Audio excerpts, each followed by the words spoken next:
So now we're going to call on Art, and Art really is a gutsy guy. It's the first time I met him today.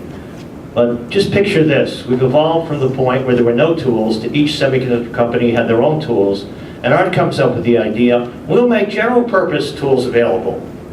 And we'll sell them to semiconductor companies and also to equipment companies designing their own ASICs and customs. And then they don't need those tools. So he somehow thought that he could be in competition with his customers. Tell us how that evolved, Art. Somehow that's not quite the way I recall it. You know, I think long before us, you know, Kalmar, Applicon, CV had tools that were broadly sold to a broad set of people.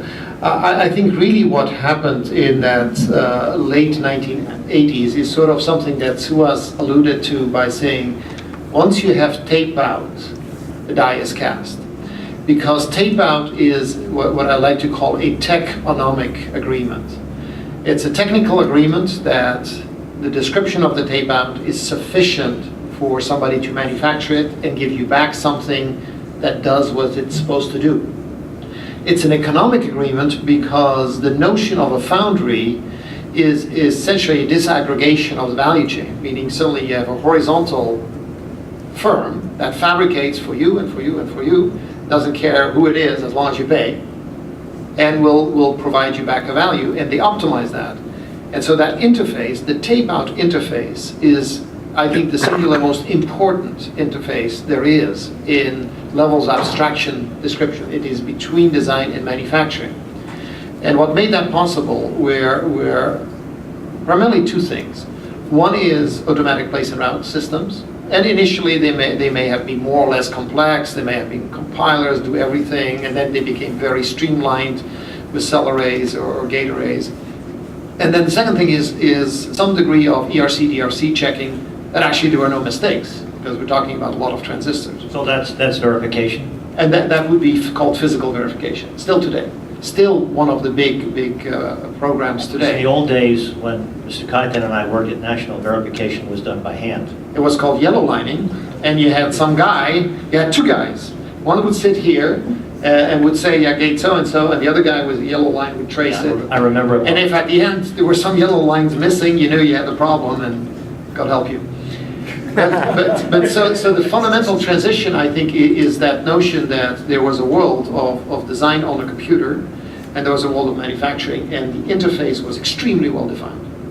And for many years, up I would say till the 2000s, that interface was sufficient.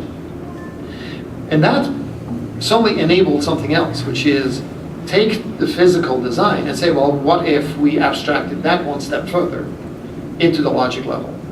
And that's, of course, where synthesis came in. And once synthesis was there, you could essentially have little descriptions that created the gates that would go into the place and out system, that would tape out correctly, and then get manufactured.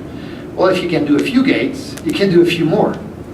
And it was actually quite surprising how fast that went, because introducing the first, I guess, commercial effective synthesis system, what we did initially, we didn't sell synthesis, we sold optimization. We would go to some group of designers and say, you know, we'll take your design and we'll just optimize it to make it smaller and faster. And they would have slaved for weeks on this thing, right? They were talking 50 gates, weeks of work. And in a couple of hours, we come back with something 30% smaller and 30% faster. And they wouldn't believe it. And then for weeks they would verify it. And then they come back and say, well, this is great. And then it's suddenly like, this is magic, they can do anything. And of course it wasn't that good either. But it evolved. Was that the aha moment that convinced customers? Absolutely.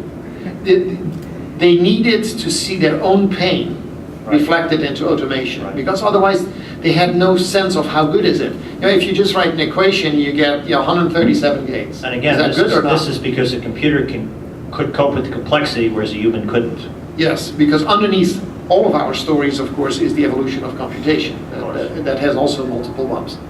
But where I'm heading with this is that the minute this happened, suddenly something else became very important, which is suddenly we're talking languages instead of net lists. And the language du jour at that point in time was still VHDL, except that just at the same time a company called Gateway started to introduce Verilog. And we were very, very fortunate that Synopsys and Gateway teamed up almost from day one, because it was a really good language. It was good to parse and understand, and we could synthesize well. And so in parallel to this entire story of essential levels of abstraction, suddenly comes the, well, if you can write in languages, you can write a lot per day. As a matter of fact, now you cannot just sort of mock it up, you have to simulate. And so I think the second half of the 80s is also characterized by an immense growth of logic simulation.